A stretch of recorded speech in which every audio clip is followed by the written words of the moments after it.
என்ன பேபி இப்படி சொல்றீங்க?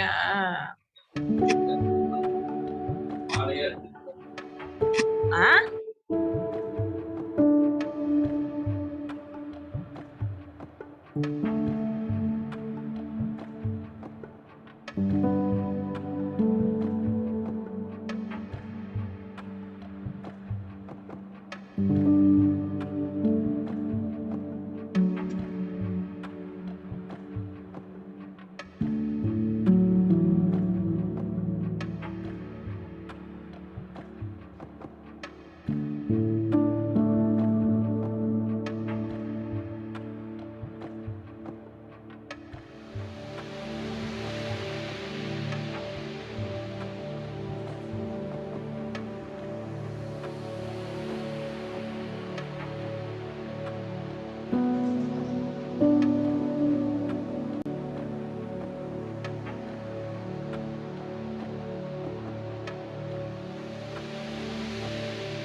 அனைவருக்கும் காலை வணக்கம்.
எல்லாம் வல்ல இறைவன் அருளால் மாவட்டம் ரோட்டரி மாவட்டம் 2981 மாவட்ட ஆளுநர் ரொட்டேரியன் வி செல்வநாதன் அவர்கள் சீரிய தலைமையில் rotary club of Karaikal friend city வழங்கும் காலை சக்கரம் மனிதனின் இயற்கை வாழ்வியல் முறை இன்று 7ஆம் நாளாக இந்த நிகழ்வு சிறப்பாக நடைபெற்றுக் கொண்டிருக்கிறது. இந்த நிகழ்வில் நம்முடன் இணைந்து செயலாற்றக்கூடிய சங்கம் இன்று ரோட்டரி கிளப் ஆஃப் பாண்டிச்சேரி அகரம். இந்த திட்டத்தில் இணைந்திருக்கும் ரோட்டரி கிளப் ஆஃப் பாண்டிச்சேரி அகரம் துணை உதவி ஆளுநர் ரொட்டேரியன் அன்பழகன், தலைவர் ரொட்டேரியன் சௌரிராஜன், செயலாளர் ரொட்டேரியன் டாக்டர் கே பூவிழி மேடம் அவர்களுக்கும் மற்றும் அந்த சங்கத்தில் உள்ள அனைத்து உறுப்பினர்களுக்கும் இத்தருணத்திலே வாழ்த்துக்களையும் நன்றியையும் தெரிவித்துக் கொள்கிறோம். மற்றும் இந்த நிகழ்வில் காலை நிகழ்வில் இணைந்திருக்கும் மற்ற சங்கங்களிலிருந்தும் மற்றும் வெளியிலிருந்தும் இணைந்திருக்கும் அனைத்து நல் உள்ளங்களுக்கும் வாழ்த்துக்களை தெரிவித்துக் கொள்கிறோம். முதல் நிகழ்வாக ரோட்டரி இறைவணக்கம் வாசிக்க வருகிறார் பாண்டிச்சேரி அகரம் செயலாளர் ரொட்டேரியன் டாக்டர் பூவிழி மேடம் அவர்கள். இறைவணக்கம். எங்கும் நிறைந்த எங்கள் இறைவா, எல்லையில்லா பொருளே, இன்பத்தின் ஊற்றே, அன்பின் வடிவே, அருளின் ஒளியே, எங்கள் எண்ணம் சொல் செயல் யாவற்றிலும் தூய்மை நிலவிட வேண்டுகிறோம். உலகில் நட்புணர்வும் நல்லுறவும் அன்பும் அமைதியும் அறமும் தழைத்திட நின் அருள் வேண்டி நிற்கிறோம். யாதும் ஊரே யாவரும் கேளீர் என்பதை உணர்ந்து மக்கள் தொண்டிலே நாங்கள் நாளும் ஈடுபட எங்களுக்கு வலிமை தருவாய். எல்லோரும் எல்லா வளமும் பெற்று இனிதே வாழ்ந்திட இறையே அருள் புரிவாய். 4 வழி சோதனை. நம் எண்ணமும் சொல்லும் செயலும் உண்மைதானா? ஆம். நம் எண்ணமும் சொல்லும் செயலும் அனைவருக்கும் ஏற்றதுதானா? ஆம். நம் எண்ணமும் சொல்லும் செயலும் நல்லிணக்கத்தையும் நட்புணர்வையும் வளர்க்குமா? ஆம். நம் எண்ணமும் சொல்லும் செயலும் அனைவருக்கும் பயன்படுமா? ஆம். நன்றி. நன்றி. மற்றும் அடுத்து இறை வேண்டுதலை வழங்க வருகிறார் ஆசான் கண்ணப்பன் ஐயா அவர்கள்.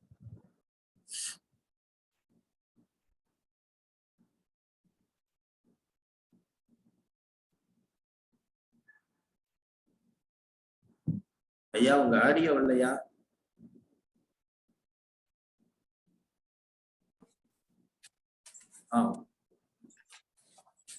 அனைவருக்கும் காலை வணக்கம். வாழ்க வளமுடன், வாழ்க வையகம்.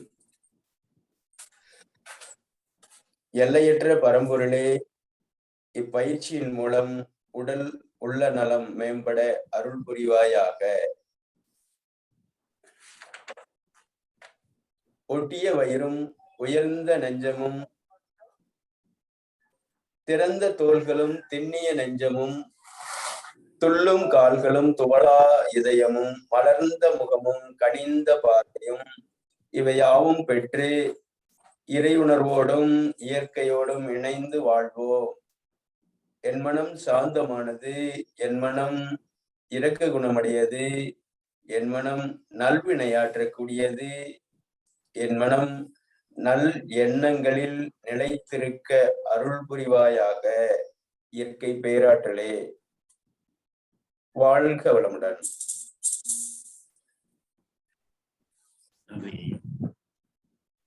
ஐயன் திருவள்ளுவன் சேர்ந்த திருக்குறளை நமக்கு அருமையாகவும் நல்ல கருத்துக்களுடன் வழங்க வருகிறார் ஐயா கண்ணப்பன் ஐயா. இன்றும் மருந்து என்ற அதிகாரத்தில் 10 திருக்குறளில் மிக முக்கியமான திருக்குறளை இன்று நாம் பார்க்க போகிறோம். நோய் நாடி நோய் முதல் நாடி அது தணிக்கும் வாய் நாடி வாய்ப்ப செயல். 95வது அதிகாரம்.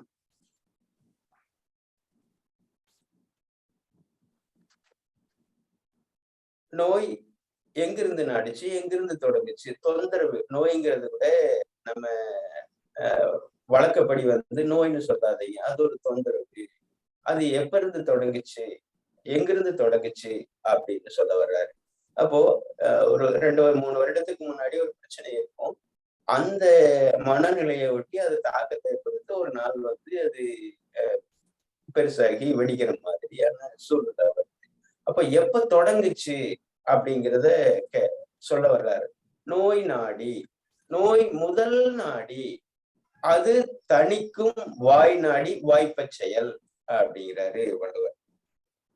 மருத்துவர் நோய் தணிக்கும் முறையை அறிந்து, காரணத்தை அறிந்து, அது எதனால வந்தது, உணவுனால வந்ததா, மனதினால வந்ததா, அல்லது பருவநிலை மாற்றத்தினால வந்ததா அப்படிங்கிறத காரணத்தை தெரிஞ்சுக்கணும்.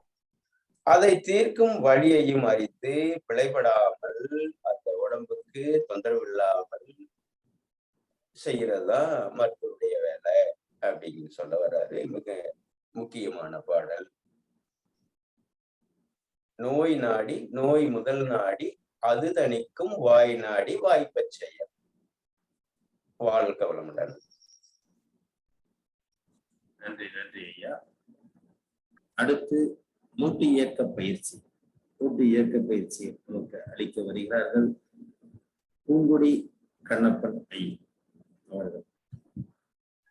மூட்டு இயக்க பயிற்சிக்கு முன்னோடியாக அந்த நல்ல உடலை சுறுசுறுப்பாக்குவதற்காக வேண்டி ஒரு கைத்தட்டல் பயிற்சியை நாம் தொடங்க போகிறோம். 11 முறை கையில வைத்துக் கொள்கிறோம். முதுகட்டை நேராக வைத்துக் கொள்கிறோம். நல்லா உற்சாகத்துடன் நல்ல அழுத்தப்படுமாறு 11 முறை தட்ட போட்டோம். 1, 2, 3,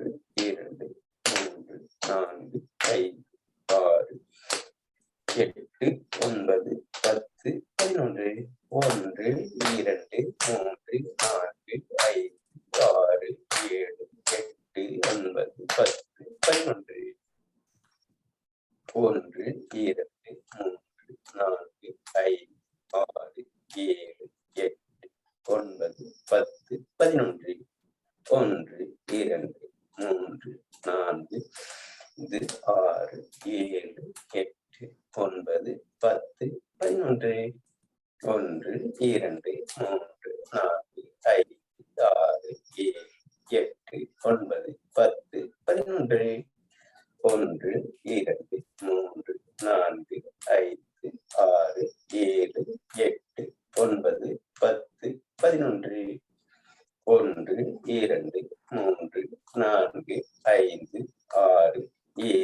8, 9, 10, 11.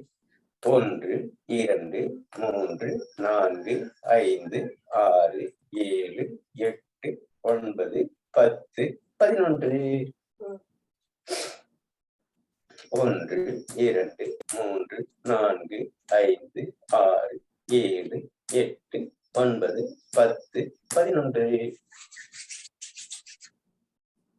அடுத்ததாக மூட்டு இயக்க பயிற்சி.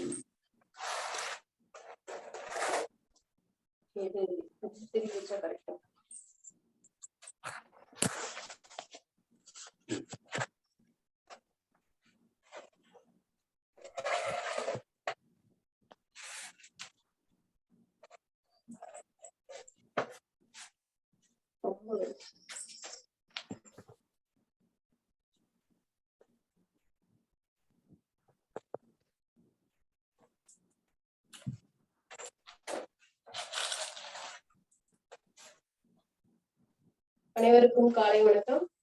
மூட்டு பயிற்சி பார்க்க போறோம். நேரா எழுந்து நின்னுக்கோங்க. நேரா நின்னுக்கோங்க. உங்களுடைய இரு கை உடம்பு தளர்வா இருக்கு. உங்களுடைய இரு கைகளும் இடுப்பு பகுதிக்கு வரட்டும். முதலில் வலது கால்,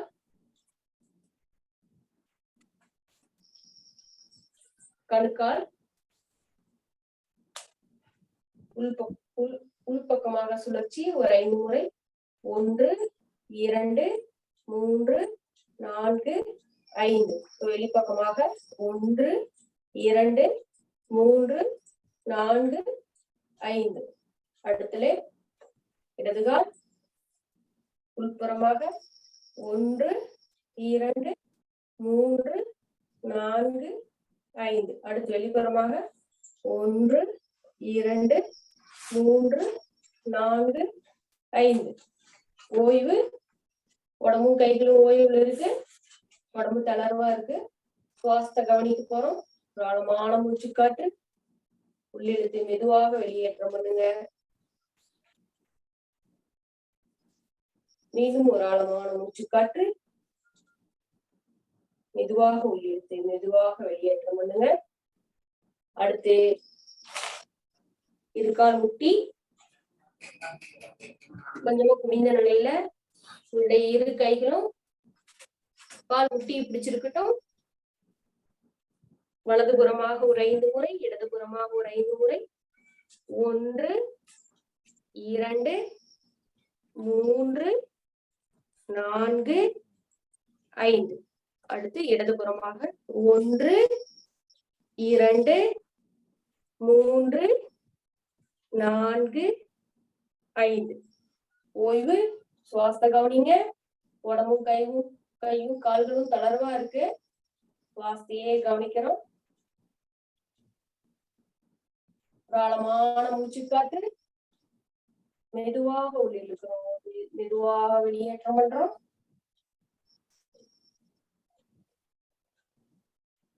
மீண்டும் ஒரு ஆழமான மூச்சு காற்று. மெதுவாக உள்ளிழுத்து மெதுவாக வெளியேற்றம் பண்றோம். அடுத்ததாக இடுப்பு. இரு கால்களையும் ஒரு 1.5 அடி கேப் பிரிச்சு வச்சுக்கோங்க. இரு கைகளும் உங்களுடைய இடுப்பு பகுதியில் இருக்கட்டும். வலதுபுறமாக 5 முறை, இடதுபுறமாக 5 முறை. வலதுபுறமாக 1 2 3 4 5. அடுத்து இடதுபுறமாக 1 2 3 4 5. ஓய்வு. கைகளும் கால்களும் தளர்வா இருக்கு. உடம்பும் தளர்வா இருக்கு. சுவாசத்தையே கவனிக்கிறோம். நீண்ட மூச்சு காற்று உள்ளிழுத்து மெதுவாக வெளியேற்றம் பண்றோம்.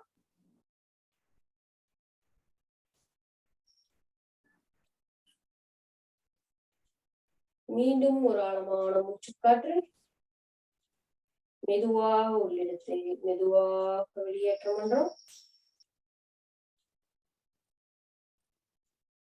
அடுத்து முதுகு தண்டிற்கான பயிற்சி. கால்கள் விரிந்த நிலையில் இருக்கட்டும். இரு கைகளும் உங்களுடைய இடுப்பு பகுதியை பிடிச்சிருக்கட்டும்.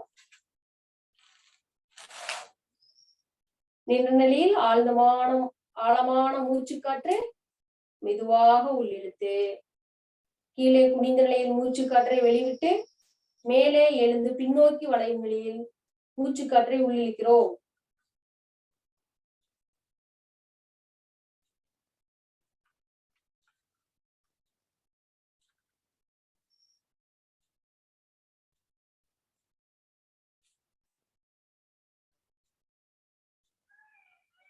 ஒன்று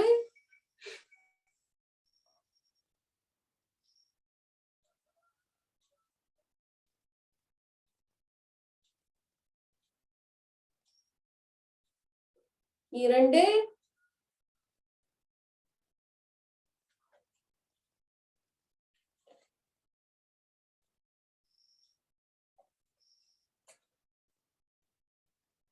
3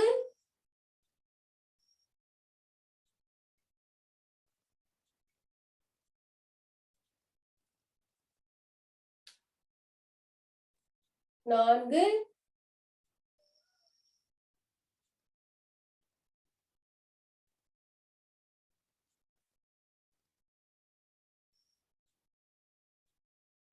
5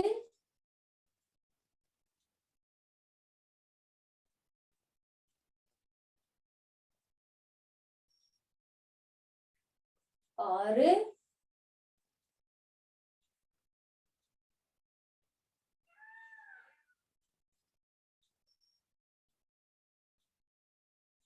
7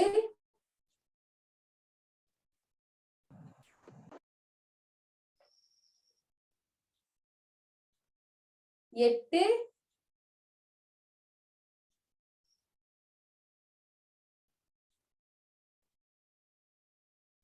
9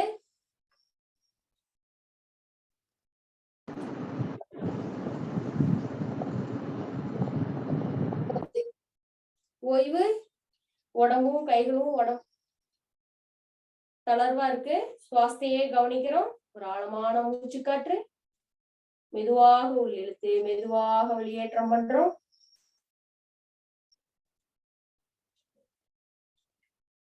மீண்டும் ஒரு ஆழமான மூச்சு காற்று. மெதுவாக உள் இழுத்து மெதுவாக வெளியேற்றம் பண்றோம்.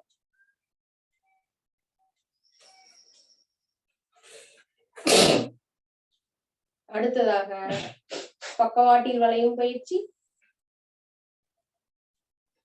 அப்படியே இரு கால் விரிந்த நிலையில் வலதுபுறமாக ஒரு 5 முறை, இடதுபுறமாக 5 முறை.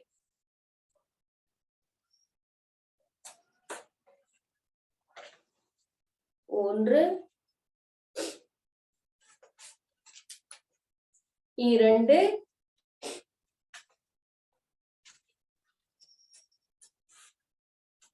3, 4, 5, 6,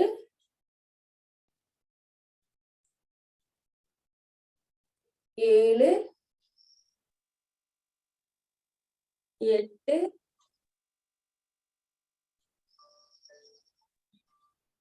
9, 10. ஓய்வு. இரு காலையும் சேர்த்து வச்சுக்கிறோம். உடம்பும் கைகளும் ஓய்வுல இருக்கு. சுவாசத்தையே கவனிக்கிறோம். ஒரு ஆழமான மூச்சு காற்று. மெதுவாக உள் இழுத்து மெதுவாக வெளியேற்றம் பண்றோம். மீண்டும் ஒரு ஆழமான மூச்சு காற்று. மெதுவாக உள் இழுத்து மெதுவாக வெளியேற்றம் பண்றோம். சுவாசத்தையே கவனிங்க.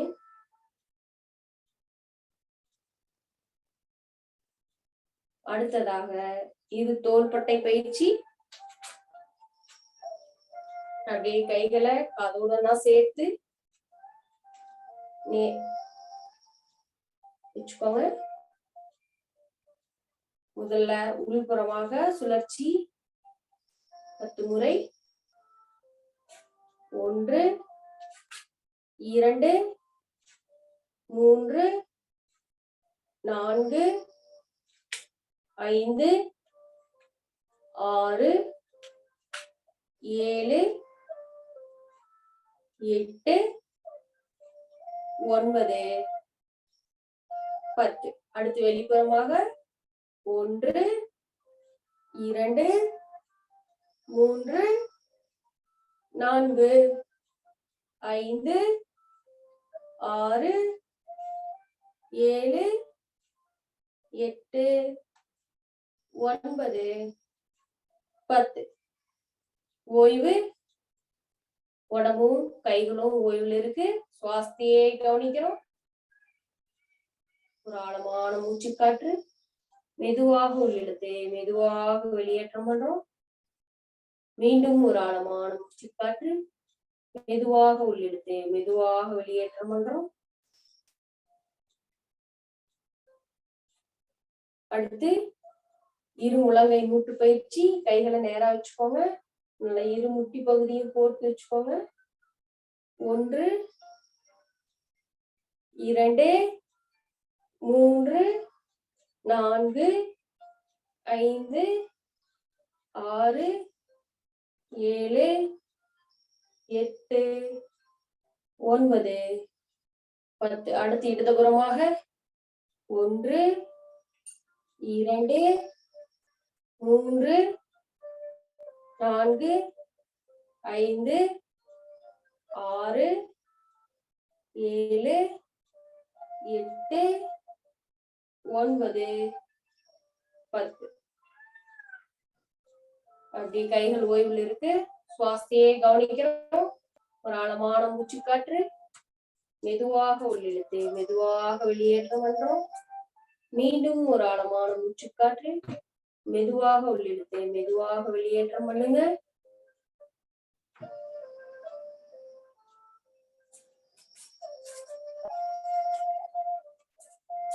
அடுத்து இரு கைகளும் மணிக்கட்டு. கைகளை முன்னாடி நீட்டிக்கோங்க. கட்டைகள் உள்ள வச்சு மடிச்சுக்கோங்க. வெளிப்புறமாக சுழற்சி 1 2 3 4 5 6 7 8 9 10. அடுத்து உள்புறமாக 1 2 3 4 5 6 7 8 9 10. ஓய்வு. சுவாசத்தையே கவனிக்கிறோம். ஒரு ஆழமான மூச்சு காற்று மெதுவாக உள்ளிழுத்து மெதுவாக வெளியேற்றம் பண்றோம். மீண்டும் ஒரு ஆழமான மூச்சு காற்று மெதுவாக உள்ளிழுத்து மெதுவாக வெளியேற்றம் பண்றோம். அடுத்து கைகளை மூடி திறத்தல். அப்படி கைகளை முன்னாடி வச்சுக்கோங்க.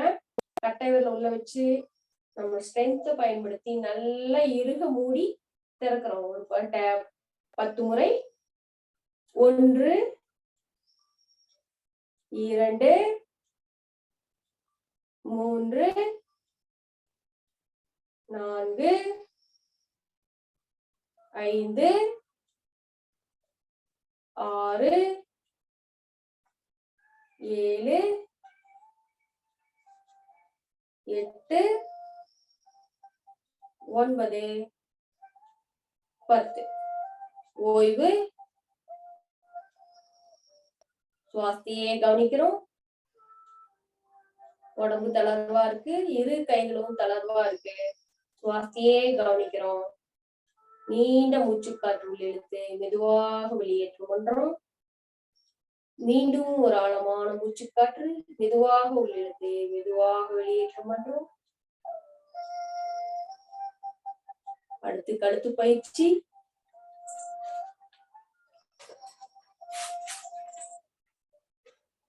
இரு கைகளும் உங்களுடைய இரு முட்டி பிடிச்சிருக்கட்டும். உடம்பு தளர்வா இருக்கட்டும். நேரம் அமர்ந்த நிலைக்கு வந்துட்டேன். இயல்பான சுவாசத்துல பயிற்சி பண்ணுங்க. எங்கேயும் மூச்சு அடக்க வேண்டாம். முதலில் வலதுபுறமாக தலை கீழே வருது. அடுத்து வலதுபுறமாக தோள்பட்டை போகுது. பின்புறமாக பெண் பண்ணுது. அடுத்து இடது பக்க தோள்பட்டையில் மீண்டும் குனிந்த நிலையில் 1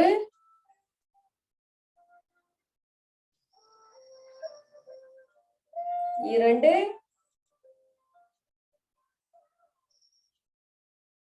3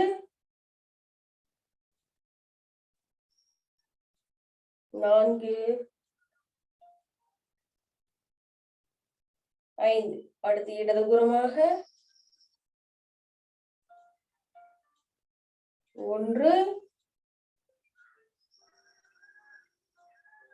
2 3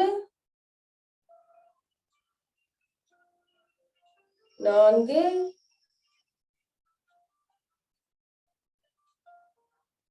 5. இரு கண்களும் மூடிய நிலையில் உங்களுடைய கழுத்து பகுதியிலேயே கவனம் இருக்கட்டும். சுழற்சி பண்ணோம் இல்லைங்களா, அந்த இடத்திலேயே கவனம் இருக்கட்டும். அந்த இடத்துக்கு ஆழமான மூச்சு காற்றை உள்ளிழுத்து மெதுவாக வெளியிடணும். மீண்டும் ஒரு ஆழமான மூச்சு காற்று மெதுவாக உள்ளிழுத்து மெதுவாக வெளியேற்ற வேண்டும். மீண்டும் ஒரு ஆழமான மூச்சு காற்று மெதுவாக உள்ளிழுத்து மெதுவாக வெளியேற்ற வேண்டும். அப்படியே கைகளை உரசி மெதுவா கண்கள் மேல வச்சு மெல்ல தற்போங்க. வாழ்க வளமுடன், வாழ்க நலமுடன்.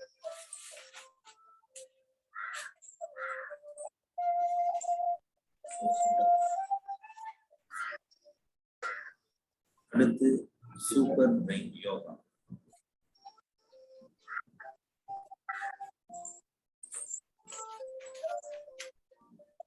அடுத்ததாக சூப்பர் பிரெயின் யோகா. இடது கை வலது காதை பிடிக்கட்டும், வலது கை இடது காதை பிடிக்கட்டும், வலது கை மேல் நோக்கி இருக்கட்டும். இரு கால்களும் ஒரு அரை அடி விரிந்த நிலையில் இருக்கட்டும். நின்ற நிலையில் ஆழ்ந்த சுவாசம்.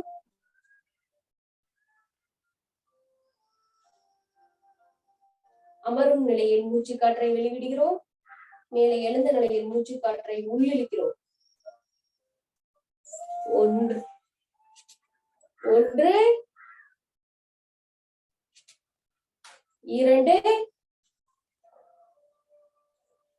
3,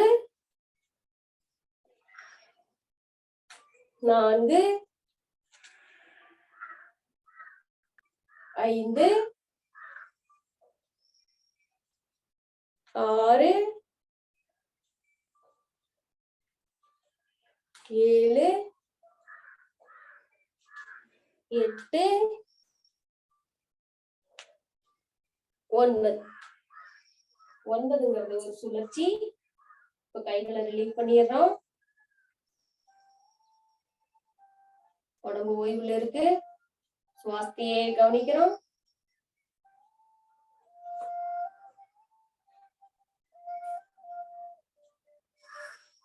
ஒரு ஆழமான மூச்சுக்காற்றை உள்ளிழுத்து மெதுவாக வெளியேற்றம் பண்ணுங்க. மீண்டும் ஒரு ஆழமான மூச்சுக்காற்று மெதுவாக உள்ளிழுத்து மெதுவாக வெளியேற்றம் பண்ணுங்க.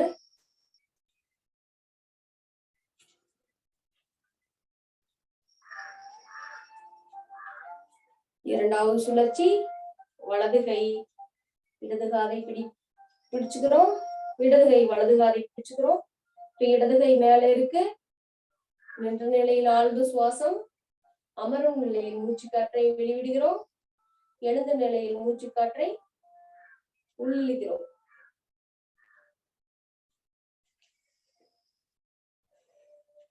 1,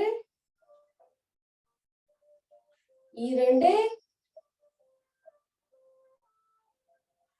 3, 4, 5,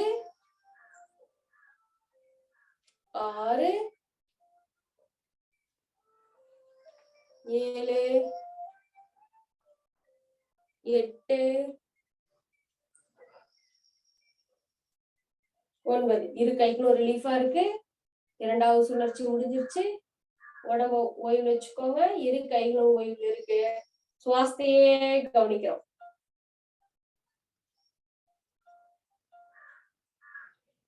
ஒரு ஆழமான மூச்சு காற்று மெதுவாக உள்ளிழுக்கிறோம். மெதுவாக வெளியேற்றம் பண்றோம்.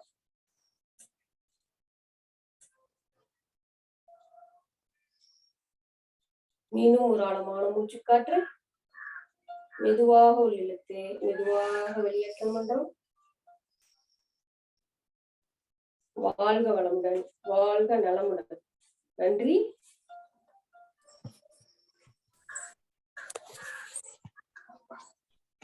நன்றி நன்றி.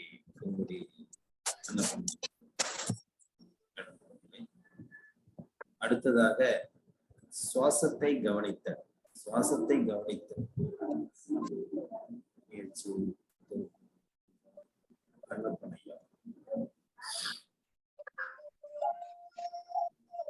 நன்றாக மூட்டு பயிற்சி தோப்பு கர்ணம் செய்ததனுடைய விளைவு சுவாசம் மாறுபட்டிருக்கும், உடல் இயங்கி இருக்கும். அதை சீர்படுத்துகிறோம், மனதை கவனிக்கிறோம். சுவாசத்தின் மூலமாக உடல் தளர்வாக இலக்கமாக இருக்கட்டும்.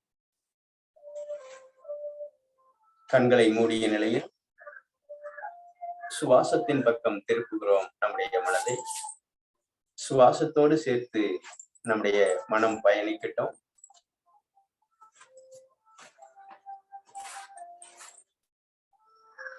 காற்று எங்கெல்லாம் போகிறதோ அங்கு மனம் செல்லும்.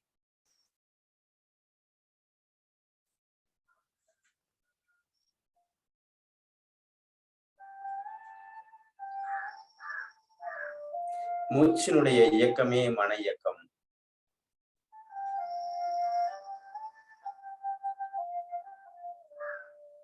மனதை வசப்படுத்த வேண்டுமானால் மூச்சை வசப்படுத்த வேண்டும்.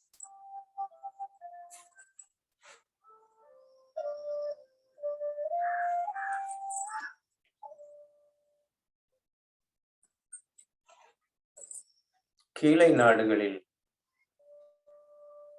இந்த முறையை பின்பற்றுகிறார்கள். ஆன்மீகத்தை குறிப்பாக ஜப்பான்ல பள்ளி குழந்தைகளுக்கே இதை பயிற்றுவிப்பதாக செய்தி வந்ததுண்டு. குழந்தைகளுக்கும் ஆசிரியர்களாக இருந்தால் பள்ளி குழந்தைகளில் பயிற்றுவிக்கலாம். சுவாசத்தை கவனிக்கும் முறையை மட்டுமாவது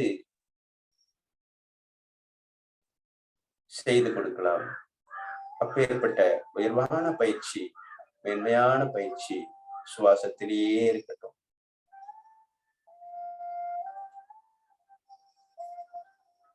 வயிற்று பகுதி இயங்குகிறது. உள்மூச்சு வெளிமூச்சு, உள்மூச்சு வெளிமூச்சு. நம்முடைய முயற்சியால் அது நடக்கவில்லை. பிரபஞ்சமும் இயங்கிக் கொண்டிருக்கிறது. இந்த சிறு பிரபஞ்சமாகிய இந்த உடலும் இயங்கிக் கொண்டிருக்கிறது, தானாக இயங்கிக் கொண்டிருக்கிறது.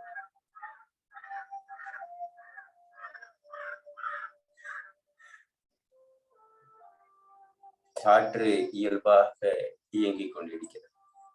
நம்முடைய உடலுக்குள் இயங்கிக் கொண்டிருக்கிறது. மூக்கு துவாரங்கள் பட்டு மூச்சுக்குழாய் வழியாக நுரையீரலில் பற்றி படர்ந்து கோடிக்கணக்கான செல்களுக்கும் உள்ளே சென்று வெளியேற்றிக் கொண்டிருக்கிறது. ஒரு நிமிடத்திற்கு 17 to 18 முறை நம்முடைய சுவாசம் நடக்கிறது.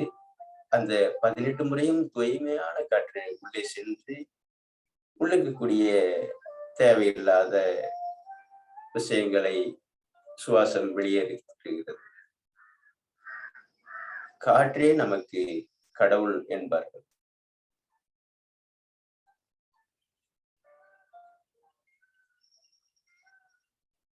காற்றிலேயே இருக்கு கவனம்,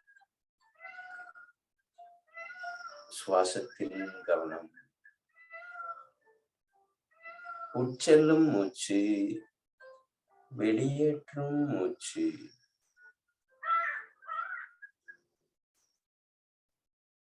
உள்ளே வெளியே, இதில் மட்டும் கவனம் இருக்கட்டும்.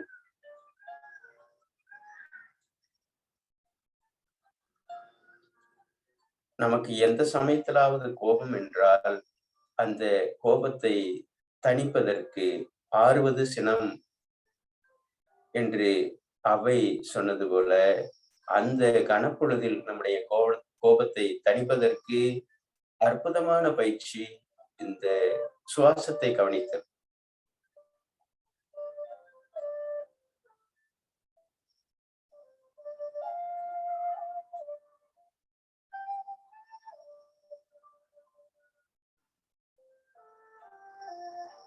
இந்த மேன்மையான சுவாசித்தல் என்ற தியான பயிற்சி நிறைவுக்கு வருகிறது. நிறைவுபடுத்திக் கொள்கிறோம். வாழ்க வையகம், வாழ்க வளமுடன். நன்றி ஐயா. அடுத்த நிகழ்வாக பீலர் பாஸ்கர் ஐயாவின் தினம் ஒரு சிந்தனை ஆடியோ மூலியமாக கேட்கிறோம். பீலர் பாஸ்கர் ஐயாவின் தினம் ஒரு சிந்தனை.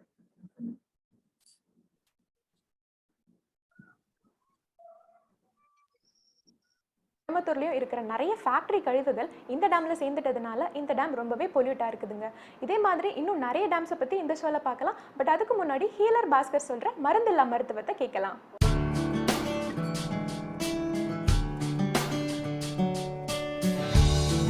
வேந்தர் டிவி நேயர்களுக்கு காலை வணக்கம். புத்தம்புது காலை. உணவை மருந்தாக மாற்றுவது எப்படின்னு பார்க்கலாம். சாப்பிடும் பொழுது உதட்டை பிரித்து மென்னா அது குப்பை, உதட்டை மூடி மென்னா மருந்து. எப்படின்னு கேட்குறீங்களா? சில பேர் சாப்பிடும்போது பாருங்கள், இங்கே பாருங்கள், இப்படியெல்லாம் சாப்பிடுவாங்க. அப்படி சாப்பிட்றது நல்லது இல்லைங்க. அதாவது சாப்பிடும் பொழுது உதடு பிரியக்கூடாது, கேப் இருக்கக்கூடாது. இங்கே பாருங்கள், நான் சாப்பிட்டு காமிக்கிறேன் பாருங்கள். சாப்பாடை வாயில் போட்டு, இங்கே பாருங்கள், சாப்பாடை வாயில் போட்டு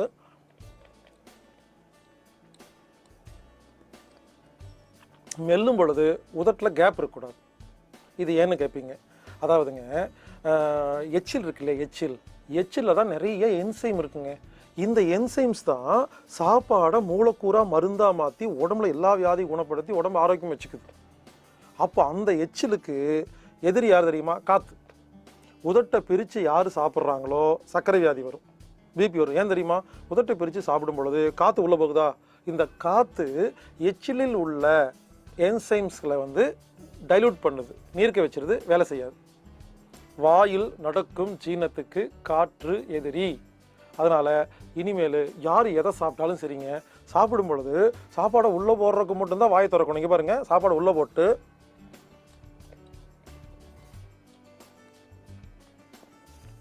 முழுங்குற வரைக்கும் உதட்டை பிரிக்காமல் இருந்து சாப்பிட்டு பாருங்களேன். ஆச்சரியமாக இருக்கும். உடம்புல அவ்வளோ தெம்பு இருக்கும். கண்ணு பளிச்சுன்னு தெரியும். படிக்கட்டு ஏறி இறங்கலாம். ஒரு நாள் ஃபுல்லாக வேலை செஞ்சால் டயர்ட் ஆகாது. ஒரு இட்லி சாப்பிட்டா போதும், அவ்வளோ தெம்பாக இருக்குங்க. நமக்கெல்லாம் ஏன் தெரியுமா நோய் வருது? யாருமே சாப்பிடும் பொழுது அந்த உதட்டை மூடி சாப்பிட்றது இல்லைங்க. உதட்டை பிரித்து சாப்பிட்றோமா, காற்று உள்ளே போயிடுதா, அங்கே இருக்கிற எச்சிலெல்லாம் வேலை செய்கிறது இல்லையா, அதனால் ஒழுங்காக ஜீரணமாக மாட்டேங்குதுங்க. ஜீரணமாகாமல் சர்க்கரை கெட்ட சர்க்கரையாக போய் சர்க்கரை வியாதி உண்டு பண்ணுது. கொழுப்பு கெட்ட கொழுப்பாக போய் கொழுப்பு கட்டிகள் உண்டு பண்ணுது. கால்சியம் கெட்ட கால்சியமாக போய் தைராய்டு எலும்பெல்லாம் நோய் வருதுங்க. அதனால் இனிமேல் சாப்பிடும் பொழுது இங்கே பாருங்க, உதட்டை மூடி மெல்லுங்க. இங்கே பாருங்க, இந்த France, German, England, Italy, Poland நாடுகள்லாம் இருக்கு இல்லைங்களா, அங்கெல்லாம் போய் பாருங்கள், யூரோப் கண்ட்ரி எல்லாம் எல்லாருமே சாப்பிடும் பொழுது உதட்டை மூடி தான் மெல்லுவாங்க. ஏன் தெரியுமா? பிரான்ஸ், ஜெர்மனில் கிண்டர் கார்டன் சொல்கிறாங்க இல்லையா, 2 வயசு 3 வயசு குழந்தைகளுக்கு கிண்டர் கார்டன் இருக்குங்க. இப்போ எல்கேஜி யூகேஜின்னு சொல்கிறாங்க இல்லையா, அந்த மாதிரி அந்த ஸ்கூலில் முதல்ல சொல்லி கொடுக்குற பாடமே டேபிள் மேனஸ். டேபிள் மேனஸ்னால் என்ன? சாப்பாடை எப்படி ஒழுங்காக சாப்பிட்றது, அதாங்க விஷயம். ஆனால் இந்தியா, இலங்கை, பர்மா, சிங்கப்பூர் போன்ற இந்த நாடுகளில் நம்மளாம் என்ன பண்ணுறோம்? இப்படி சாப்பிட்டு சாப்பாடு ஒழுங்காக ஜீரணம் ஆக மாட்டேங்குதுங்க. எல்லா வியாதி வருதுங்க. எங்கே பார்த்தாலும் மருந்து மாத்திரை சாப்பிட்ருக்காங்க. இதுக்கு என்ன காரணம்? சாப்பாடை நம்ம ஒழுங்காக சாப்பிடல. அதற்கு காரணம், சாப்பிடும் பொழுது உதட்டை பிரித்து சாப்பிட்டா அது உடம்புக்கு கெட்டது, உதட்டை மூடி சாப்பிட்டா நல்லது. அதனால் இன்னிலிருந்து எப்போ எதை சாப்பிட்டாலும் இங்கே பாருங்கள், சாப்பாடை வாயில் போடுங்க, உதட்டை மூடுங்க, நல்லா மெல்லுங்க. அந்த உதட்டில் சின்ன கேப் இருக்கக்கூடாது. நல்லா மென்று கோல் மாதிரி அரைச்சி முழுங்கினதுக்கு அப்புறம் தான் நீங்கள் உதட்டையே பிரிக்கணும்.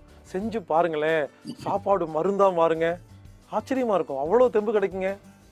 சில பேர் கேட்குறாங்க, சார் நீங்கள் இந்த சாப்பாடை சாப்பிடும்பொழுது உதட்டை மூடி சாப்பிடுங்கன்னு சொன்னீங்களே, இந்த நடுவில் சாப்பிட்ற வடை போண்டாவையெல்லாம் அதெல்லாம் பரவாயில்லையா அப்படின்னு. ஏங்க, எல்லாமே உணவு தாங்க. சில பேர் இந்த நடுவில் சாப்பிட்ற வடை போண்டா பஜ்ஜி எல்லாம் இன்கம் டேக்ஸில் கணக்கே காட்டுறதில்லை.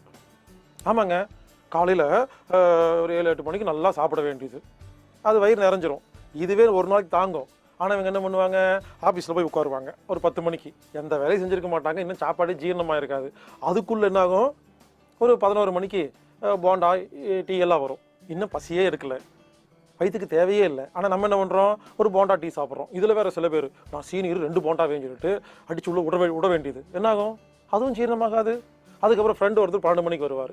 அவர் கூட சார் மேனேஜர் சார் என் ஃப்ரெண்டு வந்திருக்காருன்னு சொல்லி கேன்டீன் போக வேண்டியது, அங்கே போய் நான் ஒரு முட்டை பப்பு சாப்பிட வேண்டியது, அது எக்ஸ்ட்ரா லோடு.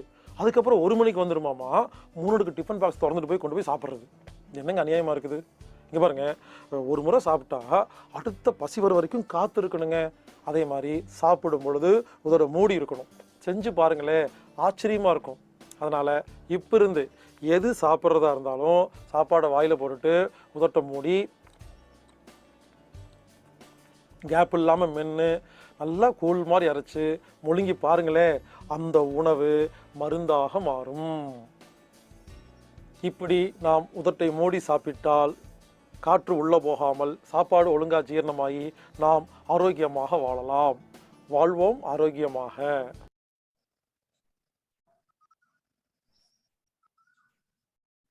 அடுத்ததாக தினம் ஒரு வாழ்வியல் விளக்கம். ஐயாவின் சிந்தனையை தொடர்ந்து தினம் ஒரு வாழ்வியல் விளக்கத்தை அளிக்க வருகிறார் ஆசான் கண்ணப்பன் ஐயா.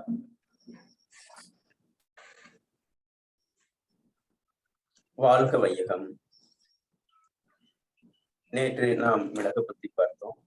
அந்த மிளகு காலையில் எடுத்துக்கணும்னு சொல்லியிருந்தோம். நிச்சயமாக அது நீங்க விழுங்கியிருப்பீங்கன்னு நினைக்கிறேன். கட்டாயம் அந்த விழுங்கும் பொழுது நல்ல தூய தண்ணீர் குடிச்சிருப்பீங்கன்னு நினைக்கிறேன். காலையில குளிர்ந்த நீர், இரவு படுக்கும் பொழுது வெந்நீர். காலையில கபம், இரவு பித்தம். அதனால காலையில தூய நீராக பச்சை தண்ணீர் குடிப்பதே உயர்ந்தது. அந்த முறையை நம்ம பின்பற்ற போறோம். அதோட உடம்புக்கு என்ன தேவையோ, எது குறைகிறதோ அதை கேட்டு நிவர்த்தி செய்யக்கூடிய நிலை அதுக்கு தெரியும். இப்போ ஒரு சுவை வேணும்னா கூட முணுமுணுக்கும் உணவுன்னு சொல்லுவாங்க. அந்த பழங்களே சாப்பிட்டா கூட அடுத்து கொஞ்சம் காரமா கேட்கும். அது நாக்கிலேயே அந்த உமிழ்நீர் உற்பத்தி பண்ணிக்கும். இயக்க சக்தி குறைந்து போனால் பசி மூலமாக உணவை கேட்கிறது. தண்ணீர் வேண்டுமானால் தாகம் மூலமாக கேட்டு உடம்புக்கு நிவர்த்தி செய்து கொள்கிறது. ஓய்வு தேவை என்றால் தூக்கத்தின் மூலமாக உடல் அந்த தேவையை நிறைவேற்றிக் கொள்கிறது. உடல் பசி மூலமாக, தாளம் மூலமாக, தூக்கம் மூலமாக, இன்னும் பல்வேறு வழிகளில் தன்னுடைய தேவையை நிறைவேற்றிக் கொள்ளும். உடலுக்கு என்று ஒரு ஞானம் உண்டு. உள்ளம் கடந்த காலம் எதிர்காலத்தில் போகும், உடம்பு மட்டும் நிகழ்காலத்திலேயே இருக்கும். உதாரணத்துக்கு தும்மல் அடுத்த நொடியே வெளியேற்றும். இப்படி ஒரு ஞானமிக்க உடம்பு தனக்கு தேவையில்லாத வெளியேற்றும், தேவையானதை கிரகிச்சு கொள்ளும். அப்படிங்கிறத நம்ம மெல்ல மெல்ல உணர்ந்துகிட்டே போனோம்னா அது ஒரு ஞானத்தை தேடி போகும். இப்படி உடலை புரிந்து கொள்ள உள்ளத்தை புரிந்து கொள்ள முடியும். உள்ளத்தை புரிந்து கொள்ள பிரபஞ்சத்தினுடைய ரகசியங்களை புரிந்து கொள்ள முடியும் அப்படிங்கிறாரு திருமூலர், மற்ற ஞானிகளும். உணவு பத்தி பார்த்தோம். அந்த உணவு நல்ல உணவு போகும்போது உடம்பு எப்படி தன்னைத்தானே புதுப்பிச்சுக்குது அப்படிங்கிற விஷயத்த பார்த்தோம். அது புதுப்பிக்கிற போது என்ன தொந்தரவுகள் வருது அப்படிங்கிறத பார்த்தோம். அப்போ புதுப்பித்துக் கொள்வதை நோய் என்கிறோம். சளி பிடிச்சிருச்சுன்னு சொல்றோம், சளி நோய்னு சொல்றோம். அப்போ ஒரு சளி தொந்தரவு என்பது உடலை விட்டு வெளியேறுகிறது. அப்ப வெளியேறுவதை நாம் நோய் என்கிறோம். இயற்கை மருத்துவத்துல என்ன சொல்றாங்க, நோய் நமக்கு நண்பனா பகைவனா, இதுதான் விஷயம். அப்போ உடல்ல ஒரு தொந்தரவு, உடல் தன்னைத்தானே புதுப்பிச்சுக்குது. அப்ப புதுப்பிக்கிறது நாம் நோய்னு பேர் வச்சிருக்கிறோம். அது உடலை விட்டு வெளியேறுகிறது. வெளியேறும் பொழுது உடல் கொஞ்சம் தொந்தரவாக அனுபவிக்கிறோம். அந்த அனுபவிச்சிட்டோம் அப்படின்னா அதற்கு பிறகு இருக்குது பாருங்க, அதுதான் சந்தோஷம். ஒரு காய்ச்சல் வந்த பிறகு, ஒரு சளி வந்த பிறகு அடுத்து பாத்தீங்கன்னா அந்த முகமே பொலிவா அழகா இருக்கும். நல்ல பசி எடுக்கும். என்ன காய்ச்சல் வந்த மாதிரி சாப்பிடறான் அப்படிங்கிறான். இப்படிப்பட்ட நிகழ்வு இயற்கையே நிகழ்த்தி கொள்கிறது. அது நடக்கும். அது குறிப்பாக பருவகாலம் இருக்கிறது. இந்த பருவகாலம் மாறி இருக்கு இல்லைங்களா? இந்த பருவகாலத்துக்கு உள்ளதான நம்ம வாழ்றோம். அப்ப இந்த உடம்பு மாறணும்ல. இந்த உடம்பு மாறும் பொழுது சிறு தொந்தரவுகளை கொடுத்து அந்த தட்பவெப்ப நிலைக்கு பொருத்திக்குது. பொருத்திக்கிற போது சில தொந்தரவுகள் வந்து சரியாகும். இதுதானுங்க பிரச்சனை. இதை புரிஞ்சுக்கிட்டா போதும். மருத்துவ செலவு இல்லை, நோய் பயம் இல்லை. நம்ம உடம்பு சரியில்லைங்கிறதுனால மற்ற குடும்பத்தார் வந்து அவங்களை கவனிச்சுட்டே இருக்கிறது இதெல்லாம் இருக்காது. அவங்களுக்கும் புரிதல் கொடுத்தா இவ்வளவுதான், 2 நாள் சரியாயிரும், 1 நாள் சரியாயிரும், இயல்புக்கு வருது அப்படிங்கிறது மட்டும் நம்ம புரிய வைக்க வேண்டியது இருக்கு. அதுதான் நம்ம முக்கியமான கல்வியாக இருக்கு. அடுத்து இந்த உணவுகள்ல பாத்தீங்கன்னா எது மிக முக்கியமானது, எது முக்கியம் இல்லைங்கிறத பார்த்தோம். அதுல மிக முக்கியமானதாக நம்ம குழந்தையிலிருந்தே குடிக்கக்கூடியது தாய்ப்பால். தாய்ப்பாலுக்கு அடுத்து கோமாதான்னு சொல்லக்கூடிய மாட்டுப்பால். இந்த மாட்டுப்பால் வந்து முன்பு வந்து நாட்டு மாட்டுப்பாலாக இருந்தது, அல்லது அங்க வீட்டுல கறந்துருந்தாங்க, அல்லது அருகாமையில் இருந்தது. இன்னைக்கு அறிவியல் வளர்ந்திருக்கு, நல்ல விஷயம், வரவேற்க வேண்டிய விஷயம். எங்கேயோ ஒரு பக்கம் ஒரு பால் இருக்கு, அந்த பாலை வந்து நம்ம குளிர் வைத்து அதைய கொண்டு வந்துட்டு அந்த பாலை புகுட்டுறோம். ஒரு தாய்ப்பாலை ஜீரணிக்கிற தன்மை அந்த உடம்புக்கு இருக்கும். எந்த ஒரு உயிரினமும் அதனுடைய குட்டிகளுக்கு தகுந்த மாதிரியான ஜீரணத்துக்கு உகந்த மாதிரியான பாலை உற்பத்தி பண்ணும். இந்த மனித குலத்துக்கு அந்த தாய்ப்பால் பொருத்தமானது. இதுவும் ஜீரணிக்கிறது, மாட்டுப்பாலும் ஜீரணிக்கிறது. ஆனாலும் முரண்பாடு ஏற்படுகிறது அப்படிங்கிறத, சீரான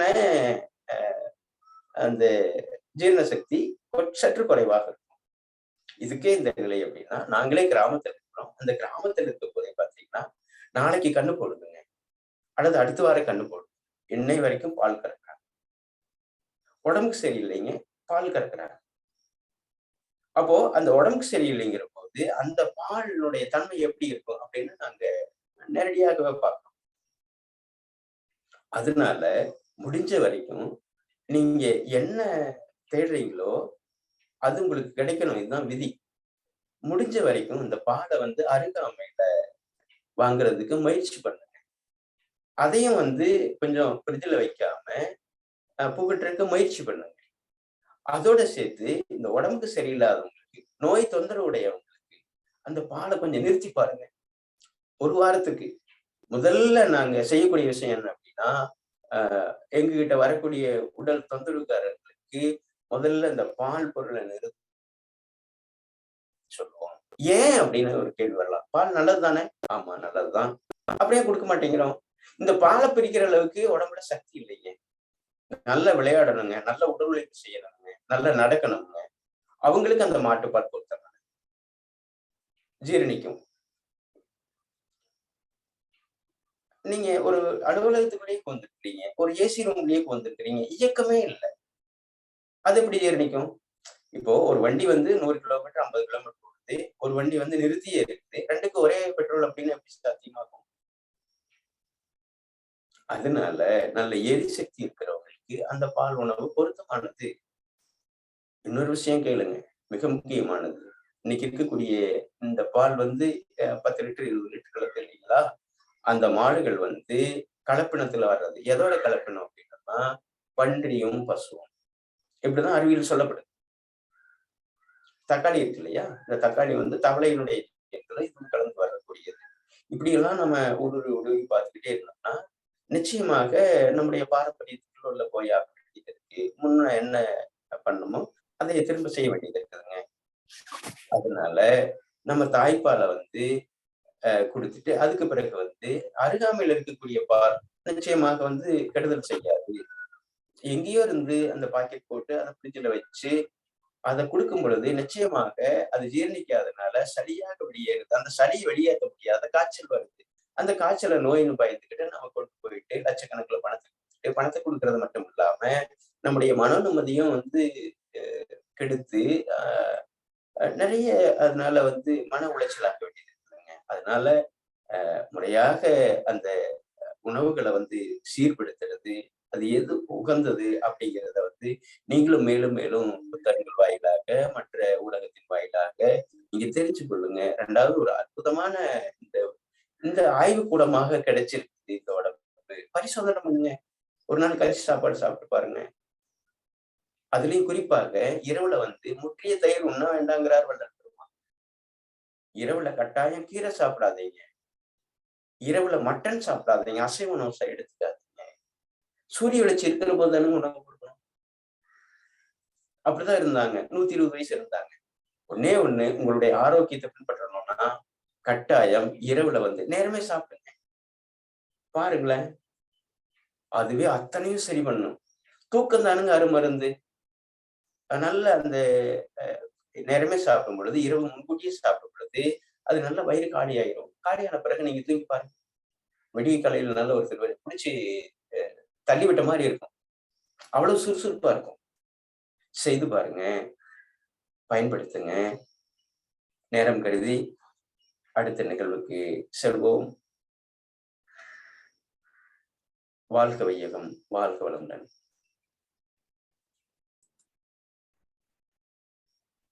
நல்ல நல்ல கருத்தையா. தினம் கருத்தை கூறி எங்களுக்கு நல்ல ஊக்கத்தையும்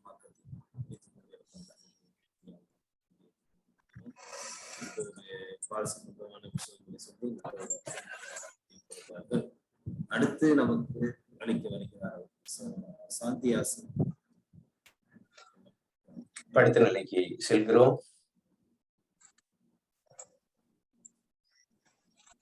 எல்லாரும் படுத்திருப்பீங்கன்னு எதிர்பார்க்கிறோம். உள்ளங்கைகள் வானத்தை நோக்கி இருக்கட்டும். கண்கள் மூடிய நிலையில் உடல் தளர்வாக இருக்கட்டும். கவனம் கால்களில், கால் விரல்களில், பாதம், உள்ளங்கால், கணுக்கால், கட்டைக்கால், முழங்கால், பகுதி, தொடைகள் பகுதி, இடுப்பு பகுதி, இவ்விடங்கள் தளர்வாக இலக்கமாக ஓய்வு நிலையில் உள்ளது. ஆழ்ந்த மூச்சுள் இழுத்து அவ்விடங்களுக்கு சக்தி அளிக்கிறோம். அவ்விடங்களில் வெப்போட்டம், காற்றோட்டம், உயிரோட்டம், ரத்த ஓட்டம் சீராக உள்ளது. இடுப்பு பகுதியில், வயிற்று பகுதியில் உள்ள மண்ணீரல், இரைப்பை, கல்லீரல், பித்தப்பை, சிறுநீரகம், சிறுநீர்ப்பை, கணையம், சிறுகுடல், பெருங்குடல் அனைத்து உறுப்புகளும் தூண்டப்பெற்று ஓய்வு நிலையில் உள்ளது. ஆழ்ந்த மூச்சு. இவ்விடங்கள் தூண்டப்பெற்று, உயிர்ப்பு பெற்று, சக்தி பெற்று ஓய்வு நிலையில் உள்ளது. இவ்விடங்களில் வெப்போட்டம், காற்றோட்டம், ரத்த ஓட்டம், உயிரோட்டம் சீராக உள்ளது. பகுதியில் நம்முடைய கவனம். நெஞ்சக பகுதியில் உள்ள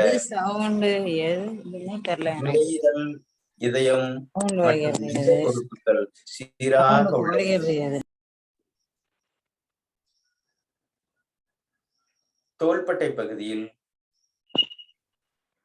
இந்த கைகள் பகுதியில், கை விரல்கள் பகுதியில், கழுத்து பகுதியில், தலைப்பகுதியில், தலை உச்சி பகுதியில், தலை பின்பகுதி, முன்பகுதி, வலப்பக்கம், இடப்பக்கம், மூளை பகுதியில், முதுகு தண்டு வடத்தில். இவ்விடங்கள் முழுவதும் நன்றாக வெப்போட்டம், காற்றோட்டம், உயிரோட்டம் சீராக உள்ளது. கவனம் மூளை பகுதியில், தலைப்பகுதி முழுவதும் பரவிடுகிறோம். முதுகு தண்டுவடத்தில் பரவிடுகிறோம். தோள்பட்டை பகுதியில், இரு கைகள் பகுதியில், கை விரல்கள் பகுதியில், விரல்களுடைய நுனி பகுதிகள், நெஞ்சக பகுதி, வயிற்று பகுதி, இடுப்பு பகுதி, இருகால் தொடைகள் பகுதி, முட்டி பகுதி, கெண்டைக்கால்கள் பகுதி, கணுக்கால், குதிகால், உள்ளங்கால், பாதம், கால் விரல்களில் உச்சி முதல் பாதம் வரை அனைத்து உறுப்புகளும் இலக்கமாக ஓய்வு நிலையில் உள்ளது. நாம் ஆழ்ந்து சுவாசித்துக் கொண்டிருக்கிறோம். இவ்வேளையில் பூரண நலத்துடன் இருக்கிறோம். உடலுக்கும் உள்ளத்துக்கும் தேவையில்லாத அனைத்து விஷயங்களும் உடலை விட்டு வெளியேறுகிறது. இந்த அருமையான காலை வேளையில் நன்றாக மூட்டு இயக்க பயிற்சி, சூப்பர் பிரெயின் யோகா மற்றும் சுவாசத்தில் கவனத்தை வைத்ததன் மூலமாக நம்முடைய உடல் பொலிவு நிலையில், ஆரோக்கிய நிலையில் உள்ளது.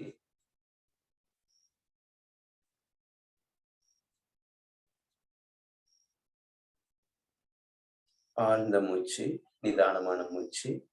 மெல்ல இடப்புறமாக புரண்டு இடது கை தலைக்கு மேல் உயர்த்தி வலது கையில் நம்முடைய நெஞ்சக பகுதியில் வைத்து மெல்ல உடலை இழுத்து கொள்கிறோம். இழுத்து அமர்ந்து அப்படியே நன்றாக கைகளை உரசி அப்படியே நல்ல கண்களை நல்ல வருடி விடுங்க. இந்த கண்கள் பகுதி அழகாகட்டும் பொலிவாகட்டும் அப்படி நினைத்து அப்படியே கண்ணங்களை வருடி விடுகிறோம். வாழ்க வையகம், வாழ்க வளமுடன். சாந்தியா மற்றும் அனைவருக்கும் ஒரு வேண்டுகோள். அதாவது நாம் கேள்வி பதிலை வாரம் ஒரு முறை வைக்கலாம் என்று சொல்லியிருந்தோம். இன்றிலிருந்து கேள்வி பதிலை தினம் ஒரு 5 நிமிடம் பதிலளிக்க உள்ளார்கள். எனவே இந்த குழுவில் உள்ள அன்பர்கள் தங்களுக்கு இதுவரையிலும் இன்றிலும் ஏதாவது சந்தேகங்கள் இருந்தால், இருவர் இருக்கிறார்கள், கண்ணப்பன் ஐயா இருக்கிறார்கள், புங்குடி அம்மா இருக்கிறார்கள், அவர்களிடம் தங்களது கேள்விகளை கேட்கலாம். தங்கள் கேள்விகளுக்கு அவர்கள் பதிலளிக்க உள்ளார்கள். ஐயா கொஞ்சம் நவுந்து உட்காந்துங்க. ஐயா அம்மாவும் தெரியல, அவங்க கொஞ்சம் தான் தெரியலங்க. கொஞ்சம் நவுந்து உட்காந்து சரி, கொஞ்சம் நவுந்துங்க ஐயா.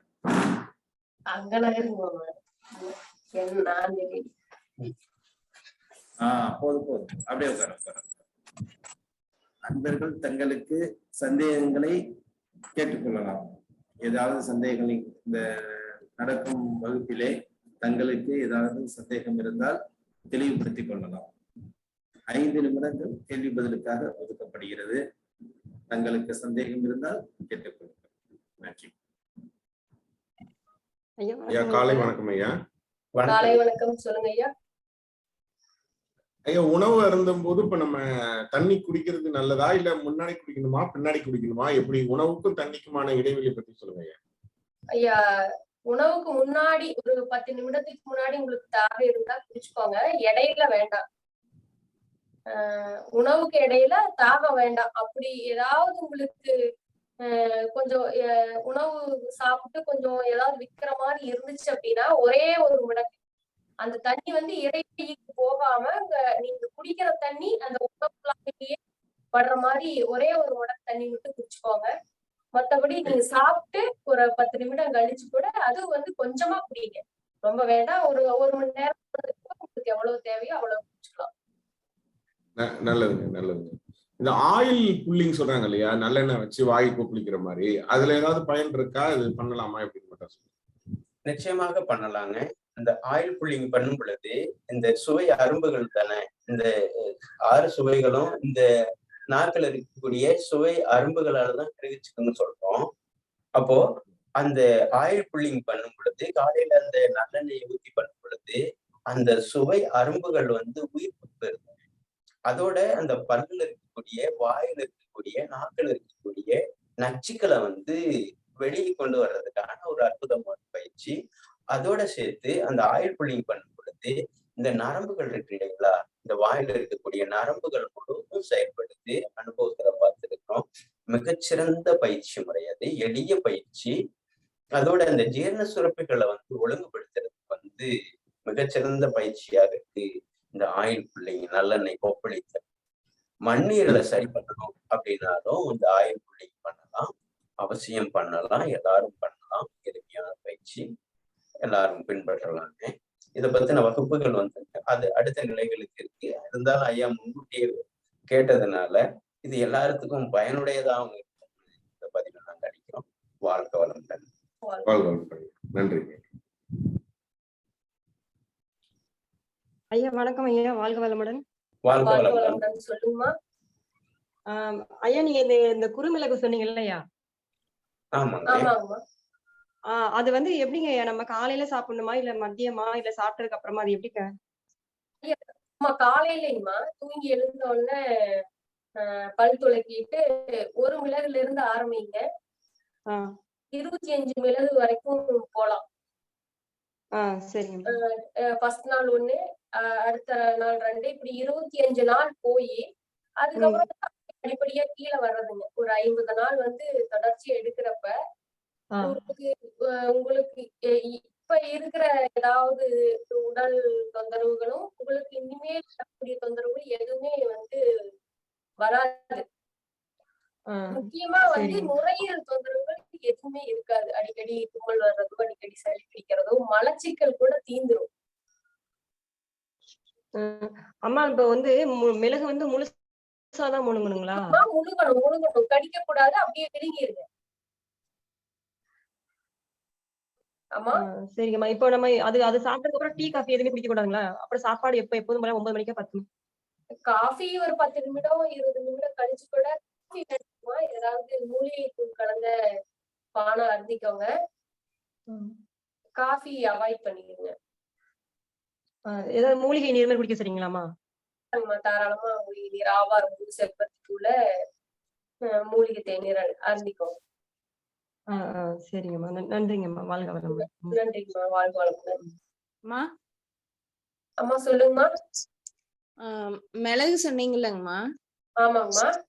அது வந்துட்டு இப்போ இன்னைக்கு 1னா இப்போ ஒரு 10வது நாள் 10 மிளகுனா அது எப்படி ஒரு நாள் ஃபுல்லா தொடர்ந்து ஒரு நாள் ஃபுல்லா டிவைட் பண்ணி முழுங்குறது? ஒரே நேரத்துல 10 மிளகு தாராளமா விடுக்கலாம். காலையிலேயே வெறும் வயித்துல ஒரே ஒரு பல் துளக்கிட்டு விழுங்கிடலாம். சரிங்க, சரி, ஓகேங்க. கடிக்க வேண்டாங்கம்மா, அப்படியே விழுங்கிடணும். சரிங்கம்மா. இப்ப 25 நாள் முடிஞ்சிருச்சுன்னா அடுத்தது 26வது நாள் 24 மிளகு முழுங்கணுங்களா? ஆமாங்க. அப்படியே படிப்படியே குறைச்சு வந்துடலாம். ஓகேங்க, நன்றிங்க. நன்றிங்கம்மா. அம்மா வணக்கம்மா. சொல்லுங்கம்மா. மிளகு சொன்னீங்கல்லம்மா, ஆமாங்கம்மா. அது சாப்பிட்டு தண்ணி குடிக்கணுமா? முழுங்கிட்டு தண்ணி குடிக்கணுமா? அப்படியே முழுங்கிருங்க. பச்சை தண்ணியா இல்ல அப்படியே என்னமா? நீர் விட்டீங்கன்னா ஈஸியா போயிடும். அப்படியே விழுங்குனீங்க அப்படின்னா அது மிளகு வந்து மேல அது உரசிட்டு போகும் உணவு குழாயில. அது நமக்கு சிரமமா இருக்கும். அதனால தண்ணி விழுங்குனீங்க அப்படின்னா ஈஸியா இரைப்பைக்கு போயிடும். அது பச்சை தண்ணியா சுடு தண்ணியாமா? பச்சை தண்ணிங்கம்மா. காலையில எப்பவுமே எது விளங்குறாப்புல இருந்தாலும் பச்சை தண்ணி, இரவு மட்டும் சுடு தண்ணி குடி. ஓகே, நன்றிம்மா. நன்றிங்கம்மா.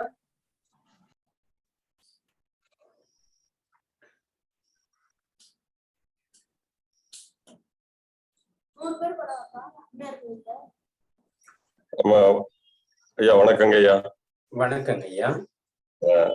ஐயா, மிளகு சாப்பிடுறத பத்தி சொன்னீங்க. இப்போ வயதான 65 வயசுக்கு மேல உள்ளவங்க வந்து அந்த மிளகு அப்படியே முழுங்க ரொம்ப ஈஸியா தண்ணி ஊத்தி தான் முழுங்க வேண்டி இருக்கும். அதை சமைச்சு சாப்பிடக்கூடாதுன்னு நீங்க சொல்றீங்க. அதை சமைக்க கூடாது, மெல்லக்கூடாது அப்படிங்கிறீங்க. ஆமாங்க. வயதானவர்களும் அப்படி சாப்பிடலாமா? ஐயா, எவ்வளவோ மாத்திரைகளை வந்து இதை விட பெரிய மாத்திரைகளை கூட விழுங்குறாங்க. அங்க வந்து நம்ம கேட்டுக்க முடியாது. சின்ன சின்ன மிளகு தான். தாராளமா வயதானவங்களுக்கு தான் அவசியம் இது பயன்படும். ஏன்னா வயதானவங்களுக்கு தான் வந்து மூச்சு தொந்தரவு இருக்கும். அவங்களுக்கு உடல் இயக்கம் இருக்காது. இயக்கம் இல்லாதனால மூச்சு ஆழம் உள்ள போய் வர முடியாது. அதனால இந்த மிளகு விழுங்கும் பொழுது நிச்சயமாக அவங்களுடைய பெருங்குடல் சுத்தப்படுத்தி உங்களுக்கு மற்றவங்களுக்கும் அவங்களுக்கும் ஒரு தொந்தரவு இல்லாத ஒரு வாழ்க்கையை கொடுக்கறது அந்த மிளகா இருக்கும். கட்டாயம் வந்து அந்த மிளகு எடுத்துக்கும் பொழுது பெருங்குடல் நிச்சயமாக காலியாயிடும். அந்த பெருங்குடல் காலியாகும் பொழுது அவங்களுக்கு டென்ஷன் இருக்காது, கோபம் இருக்காது. உடம்பு பாதிக்கும் போது உடம்பும் பாதிக்கும். அப்போ அந்த குடும்பத்துக்குள்ளேயே ஒரு மகிழ்ச்சி நிலவணும், ஒரு சாந்த நிலை நிலவணும் அப்படின்னா காலை தொடக்கமே வந்து நமக்கு மிக முக்கியமான தொடக்கமாக இந்த மிளகு இருக்குது. அனுபவத்துல பார்த்திருக்கிறோம். நீங்களும் அனுபவிச்சீங்கன்னா இது ஒரு மிகச்சிறந்த ஒரு முறையாக இருக்கும். கண்ணுக்கு தெரியாம ஒரு நிகழ்வு, ஒரு அமைதி நம்முடைய குடும்பத்துல நடந்துட்டே இருக்கும். அப்படிங்களா? நன்றிங்க. நான் வந்து இதுவரைக்கும் மிளகு வந்து நான் 5 மிளகு, அதாவது அந்த பொட்டுக்கடலை இருக்கு இல்லையா, பொந்தி கடலை ஆமாங்க ஐயா. அதையும் இதையும் அது ஒரு 5ம் இது ஒரு 5ம் சேர்த்து சவைச்சு சாப்பிட்டு இவ்வளவு நாள் ரொம்ப நாளா அந்த பழக்கத்தை ரொம்ப நாளா வச்சிருக்கிறோம். அப்போ நல்லது நாளையில இருந்து நாங்க அதை மாத்துறோம். ஐயா. நீங்க இடையில அதையும் கூட எடுத்துக்கலாம். அது வந்து சரியான முறைதான். இந்த விழுங்கு அதை விட சரியான முறை. அந்த காலையில வந்து அந்த உடம்ப வந்து ஒரு காரத்தன்மைக்கு மாத்தணும். அந்த காரத்தன்மைக்கு மாத்துறதுக்கு வந்து இந்த மிளகு வந்து அருமருந்தாக பயன்படும். நீங்க இடைப்பட்ட நேரங்கள்ல எடுத்தாலும் தாராளமாக எடுத்து. இல்ல இது இடப்பட்ட இல்லைங்க. காலையில மார்னிங் ஃபர்ஸ்ட் எந்திரிச்ச உடனே பல்ல துளக்கிட்டு அப்படிதான் சாப்பிடுற வழக்கத்தை வச்சுருக்கோம். இப்ப இனிமேல் நாங்க மாத்துறோம். நல்லது. அது நேரடியா முழு மிளகு வயிற்றுல போய் தான் ஜீரணம் ஆகணும். அந்த மாதிரி ஒரு கண்டிஷனை இப்ப மாத்துறோம். நன்றி. அந்த இறைப்பையில போடணும். அந்த இறைப்பையில அந்த தண்ணியோட கிடைக்கும் பொழுது அது அப்படியே காரத்தன்மையாக மாறும். அந்த நிகழ்வு நடக்குது. அதனால இந்த முறை சரியான. நன்றிங்கய்யா. மிக்க நன்றி. மிக்க நன்றி. நன்றிங்க ஐயா. நன்றிங்க ஐயா. வாழ்க வளமுடன். வாழ்க வாழ்க வளமுடன். வாழ்க வையகம். ஐயா வணக்கம் ஐயா. வணக்கங்க ஐயா. வாழ்க வளமுடன் ஐயா. வாழ்க வளமுடன். ஐயா இந்த மிளகு சாப்பிடும்போது அல்சர் இருக்கிறவங்க அது சாப்பிடலாமாங்க? ஐயா எடுத்துக்கலாங்க. அல்சர் இருக்கிறவங்களா? அல்சர் வந்து சரி அமிலத்தன்மையாக மாறிதான் அல்சர் ஆகுது. சரிங்க. அப்போ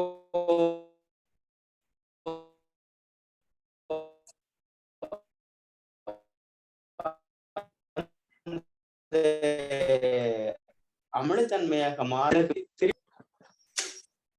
திருப்பிலா எடுத்துக்கொண்டு நல்லா பசிச்சு சாப்பிட்டோம் அப்படின்னம்னா, இரவுல நேரமே சாப்பிட்டோம்னா அல்சர் தானாக குணமாகும். அல்சருக்கு திரிபுலா சாப்பிடலாமா ஐயா நைட்டு? ஆமாங்க. நைட்டு திரிபிலா எடுத்துக்கலாங்க. வெந்நீர்ல சாப்பிடலாம். மிளகை வந்து காலையில பச்சை தண்ணீர்ல எடுத்துக்கலாம். உங்களுக்கு ஒரு 10 நாள்ல மிகப்பெரிய ரிசல்ட் கிடைக்கும். 2வது அல்சர் இருக்கிறவங்களுக்கு ஆழ்ந்த தூக்கம் இருக்காது. ஆமாங்கய்யா. அந்த ஆழ்ந்த தூக்கத்துக்கு போகணும். அந்த ஆழ்ந்த தூக்கத்துக்கு போறதுக்கு கொஞ்சம் கசகசா கொஞ்சம் வறுத்து கொஞ்சம் பால்ல சேர்த்து கூட குடிக்கலாம். அல்லது மாதத்துல ஒரு முறை மருதாணி வச்சு குடிக்கலாம். தலைக்கு தேய்ச்சி குடிக்கலாம். அல்லது தொப்புள்ள விளக்கெண்ணெய் விடலாம். இந்த பயிற்சிகளை மெல்ல மெல்ல இந்த சுவாச பயிற்சிகளை கொஞ்சம் கவனத்தை சேர்த்து சொல்லுங்க. நல்ல காய்கறிகளோட சேர்த்து உணவுகள் கொடுங்க. மெல்ல மாறுபடும் நிச்சயமாக. அதனால மிளகு தாராளமாக அல்சர் உள்ளவர்களும் எடுத்துக்கொண்டால் அல்சர் சரியாகும். ரொம்ப நல்லதுங்க. ரொம்ப நல்லதுங்க. நல்லதுங்க. வாழ்க வளமுடன்.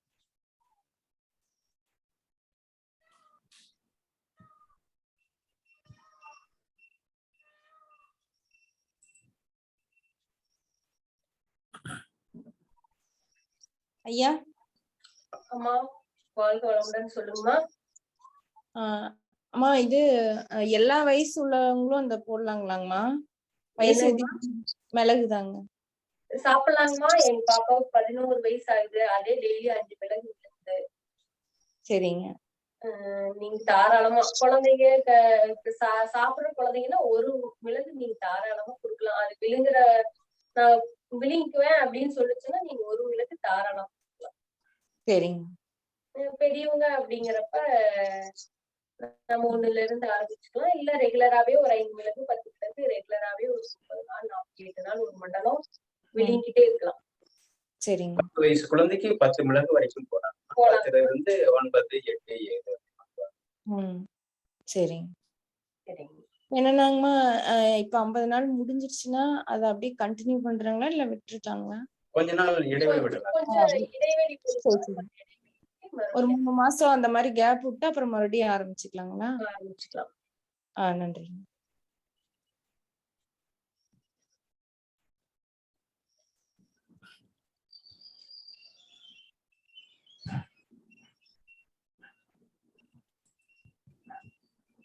ஐயா வேற ஏதாவது கேள்வி இருக்கா? நேரம் கடந்து சென்று கொண்டே இருக்கிறது. சரியா இல்ல பார்த்து போகும். யாரும் இல்லைன்னு நினைக்கிறேன். வேற ஏதாவது கேள்விகள் கேட்டுக்குங்களா? சரி, அப்படி இருந்தா கூட நாளையில கேட்டுக்கலாம். கேட்க விரும்புறவர்கள் நாளைக்கு கேட்டுக்கலாம்.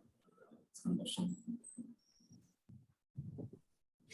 இன்று நமது காலை சக்கரம் நிகழ்வில் நமக்கு நல்ல கருத்துக்களையும், நல்ல மூட்டு இயக்க பயிற்சி, பிரெயின் யோகா மற்றும் வாழ்வியல் சம்பந்தமான நல்ல விளக்கங்களையும் கொடுத்து சிறப்பித்த ஆசான் கண்ணப்பன் ஐயா அவர்களுக்கும் அவரது துணைவியார் பூங்கொடி அம்மா அவர்களுக்கும் இத்தருணத்திலே நன்றியை தெரிவித்துக் கொள்கிறோம்.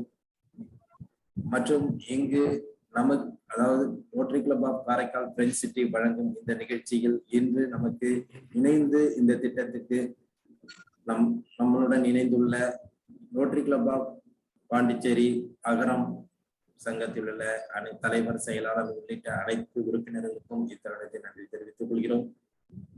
இதே போன்று இந்நிகழ்விலே கலந்து கொண்டிருக்கும் அனைத்து ரோட்டரி உறுப்பினர்களுக்கும் மற்றும் வெளியிலிருந்து கலந்து கொண்டிருக்கும் அனைத்து அன்பர்களுக்கும் இத்தருணத்திலே நன்றியை தெரிவித்துக் கொள்கிறோம்.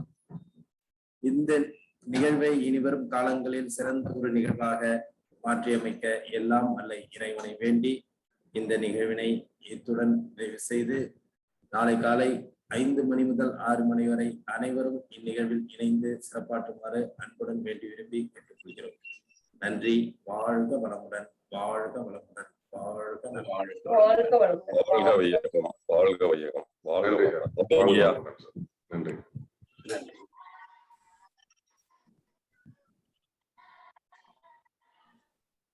சார் நன்றிங்க சார். வாழ்க வளமுடன். நன்றிம்மா. வாழ்க வளமுடன். வாழ்க வளமுடன். நன்றிங்கம்மா. நன்றி ஐயா. நன்றி அம்மா. மிக்க நன்றி ஐயா. நன்றி அம்மா.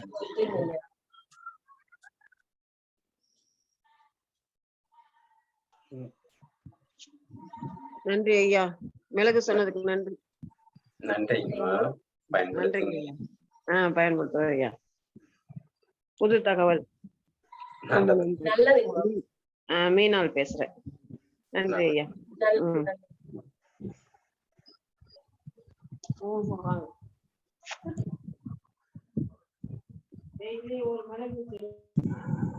நன்றி. வாழ்க வளமுடன். வாழ்க வையகம். வாழ்க வளமுடன்.